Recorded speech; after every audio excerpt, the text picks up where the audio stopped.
What's going on, New York Yankees fans? AGP back again from the Big Blue in the Bronx YouTube channel. Hope you guys doing well. I'm coming out with another Yankees recap. Yankees lost to the Blue Jays 2 of 3 games. They won the first game 3-1, as you could see in your left-hand corner. But the next 2 games they lost, unfortunately. That's the way the season starts for them usually. But it might affect them down the road. We'll see. But once again, thank you guys for coming back. If you guys haven't already, like, comment, and subscribe.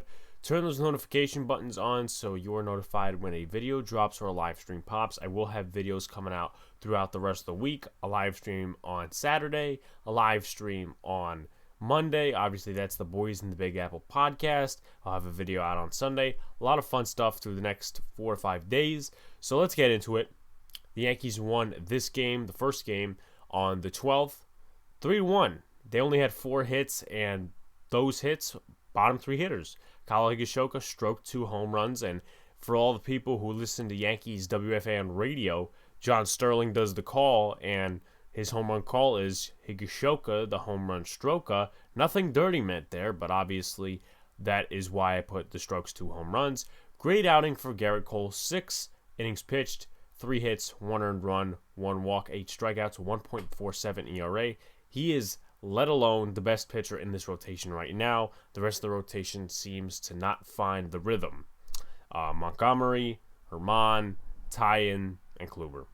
It's just not going well for the rotation right now. Obviously, I mentioned the bottom 3 hitters with the only hits. Great job by the bullpen. Justin Wilson, he's really coming around to surprise me. Darren O'Day and Aroldis Chapman getting his first save of the season. Gio Urshela stole a base. I wanted to point that out, obviously, because small ball works. Do you have to use small ball all the time? No. Do you have to use, analytics on occasion? Yeah.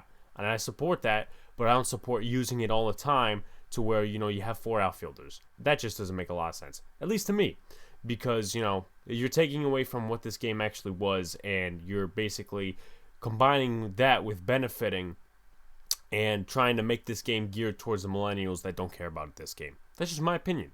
But LeMahieu had a tough day on offense. 3 Ks. Not a good day for him, obviously, for the former batting title winner. And their starter was Robbie Ray, but he was knocked out after a couple innings.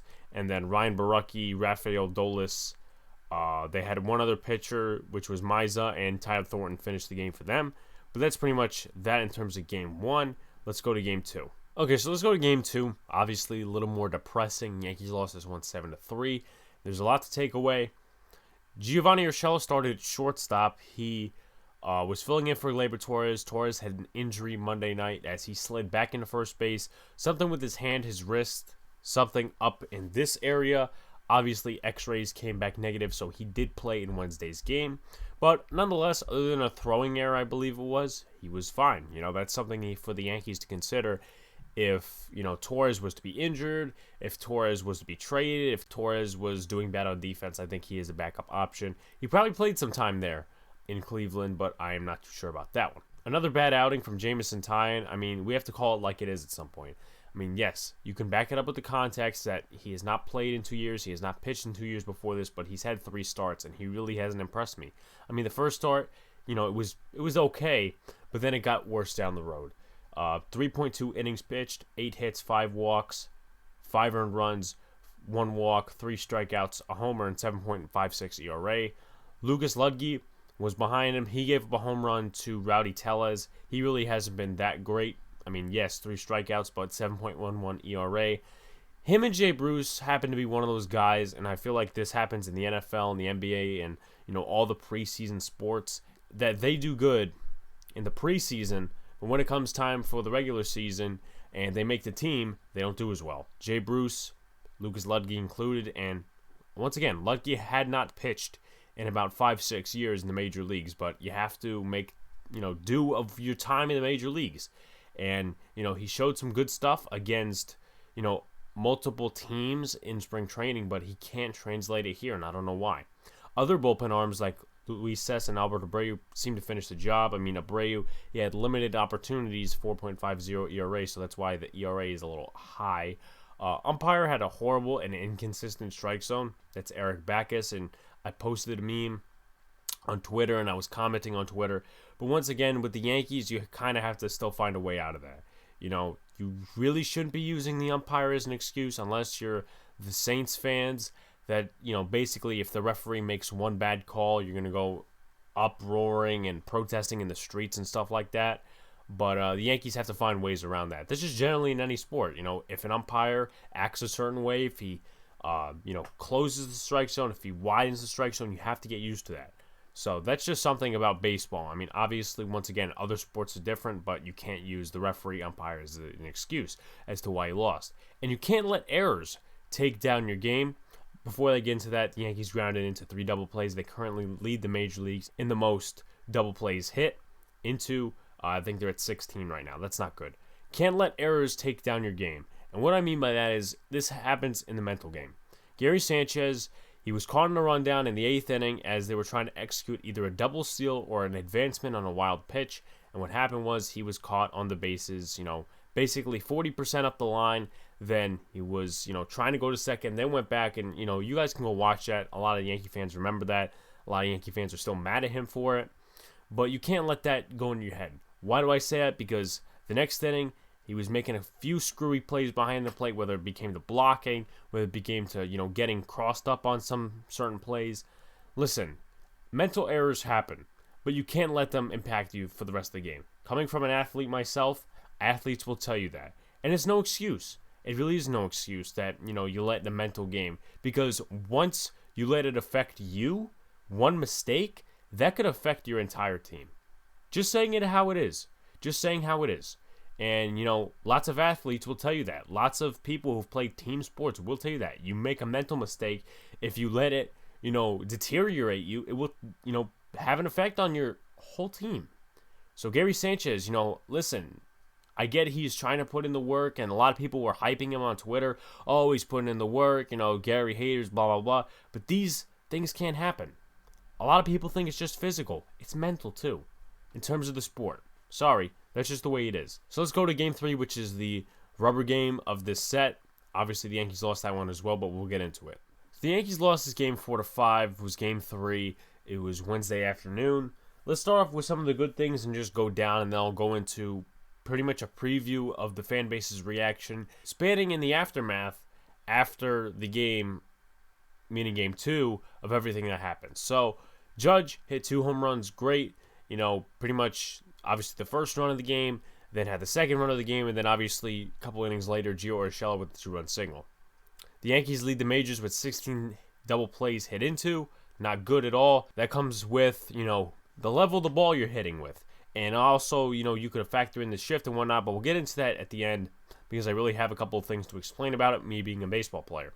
2 catchers in the same lineup, especially with one at DH, is not a good strategy. Now, you could have a catcher at first base, you could have a catcher playing outfield, or you know what? You have 2 catchers in the lineup, and you have 2 of them playing both on the field, that's fine with me, in a way. But when you have one at the DH, it really doesn't make a lot of sense, because Gary was playing DH, Kyle Higashioka was catching. Let's say Kyle Higashioka gets hurt.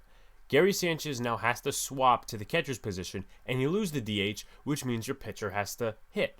And why are we trying to spry away from that? Because pitchers get injured, and now we're trying to go to the universal DH rule, which the MLB did not implement because they're a bunch of idiots. But no, let's have 7-inning doubleheaders. But once again, trying to go to the universal DH rule, and a lot of people are not pointing this out. They're not pointing this out that Aaron Boone has 2 catchers in the lineup, especially with one at DH. Can't happen. Because if you have the pitcher hit as the pitcher, DH, whatever, in the swap, it's not going to be pretty. And with that, you're basically having an out right there. Unless CC Sabathia is up at the plate or some pitcher that knows how to hit dingers like Madison Bumgarner or whoever, is basically an automatic out. Sorry, that's just the way it is. Kluber struggles once again. 2 home runs allowed. One, I think, was to Bo Bichetti. If that wasn't it, he probably hit a home run against Jonathan Loaizaga. But Corey Kluber allowed 2 home runs. Still not impressive. 4 innings, 6 hits, 3 earned runs, 2 walks, 4 strikeouts. 2 homers allowed, as I mentioned, 6.10 ERA. If it wasn't for Gio Urshela's 2-run single, I think the game would have been on Corey Kluber. Then again, he would have gotten the loss once again, and Chad Green ended up getting the loss because he gave up a walk-off home run to Bo Bichette, who had 2 homers, 1 walk-off. Bruce hit into 2 double plays.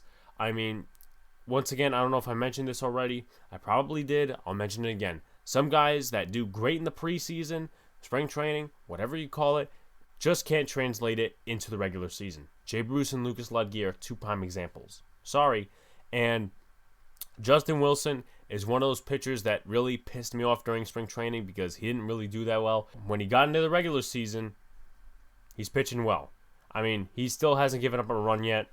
He gave up a hit, obviously, this game, but it's not much. But once again, he's really impressed me compared to guys like Lucas Ludge and Jay Bruce. Darren O'Day did a fine job as well. And the Yankees got 6 hits, Toronto got 12. So let's get into the thing I was talking about, basically the fan base's reaction after Game 2 going into Game 3 on Wednesday afternoon. Let me get into that. So basically the Yankee fans were talking about offense on Twitter, Instagram. A lot of people were criticized because they were actually pointing out the big facts, including my brother on Twitter. And he called out Joe the Librarian, which is the Yankee librarian, same guy, whatever. So a lot of people, including the beat media, Lindsey Adler and Sweeney Murdy, were talking about how the Yankees need more home runs, and it's all about launch angle.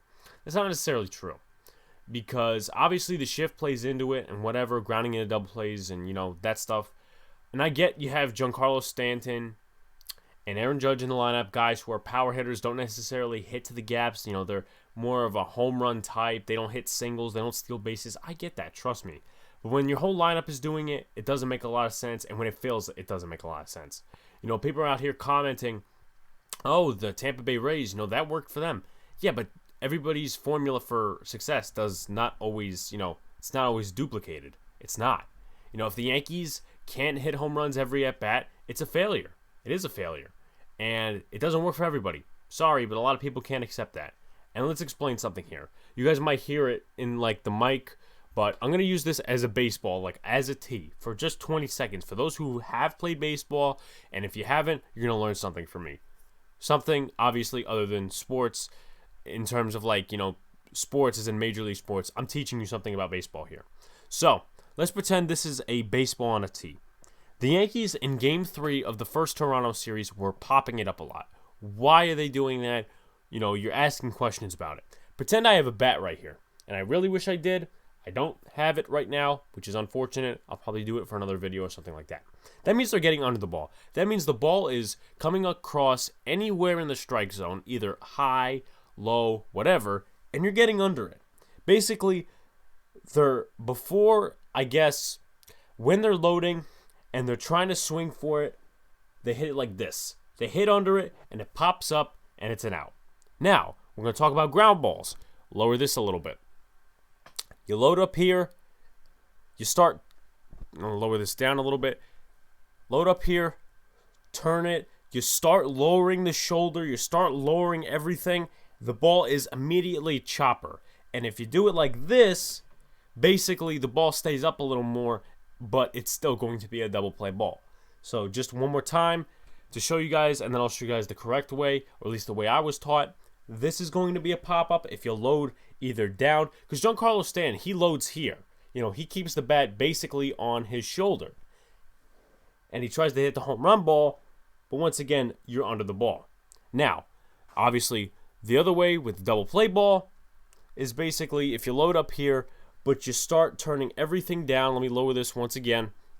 Basically, you start turning everything down, and then it stays up a little more, but it grounds. So once again, just one more example before I show you guys the correct way. Goes right here. Obviously, it's harder because I don't have a bat with me. I don't have a regular ball with me, so I can't show you. But once again, slowly load up here, and then start deterring everything, and then obviously it stays up a little more, but it's a double play ball. Now, what the Yankees should be doing, and I get the shift will affect this also, is hitting for line drives. And this is basic fundamentals. This is not launch angle. This is not, the other stuff that all these other people are talking about. You want to hit for line drive. So if I was to back up for 1 second, and I know I have a green screen behind me, so it might affect it a little bit. But let's just say this is the tee. And I want to stand up a little bit, keep it level. So lower this a little bit. Keep your swing level. That's a line drive base hit to the outfield. If anybody has like a wall, a fence, whatever, if you get a tee, you put a ball in there, and you basically do that. You level your swing, you adjust it, it's balanced through the way through, you're going to get line drive hits. I promise you that. If everything else, when you're hitting, is basically balanced, and you just go like this, hit the ball, hit it with the correct part of the bat, the upper part of the bat, the barrel, you'll have base hits. You'll have line drive base hits, and you'll do good.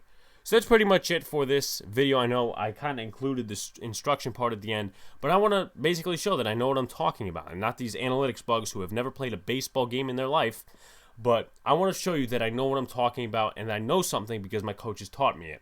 But other than for the Yankees, off to a very rough start. Unfortunately, the pitching rotation has really, I guess, in my opinion, faltered off the lack of hitting, and it's not a good mix. It's basically, I don't know, any mixture that doesn't go together. I can't think of one right now, but once again, not hitting for the whole season, and now the pitching is doing bad. It's not going to be good for the Yankees. And I know they start off usually bad, other than last year where they started off something like 7-2. But once again, this can deter where they are in the playoffs. Now, I'm not saying they're not going to make the playoffs. I'm not saying they will make the playoffs or whatever. We'll see what happens. We are still at an early part of the season. But what I'm trying to say is that, this can deter how things go in the long run. It might have an effect. We'll see. But anyway, thank you guys for coming out once again. I'll have a video out tomorrow, probably on the NFL, something related to that. I'll probably put it out. And then also, Saturday, I will be going live for Big Blue in the Bronx podcast. Live episode. It will be based on my journey on YouTube because Saturday is the whole year that I've been on as a content creator. It's kind of happy but sad to think about because we are still in this pandemic, and that's when I started it. But obviously, April 17th was when I recorded my first podcast episode. Just as a giant fan, I'll explain how I did that and a bunch of other things. And then, obviously, Sunday, I'll come out with a recap video for the Yankees series. And then Monday, Boys in Big Apple podcast, Patrick Hennessy of Unhinged Yankees will be on for about 40 minutes as we talk about other stuff. Thank you guys once again. Peace out. See you later.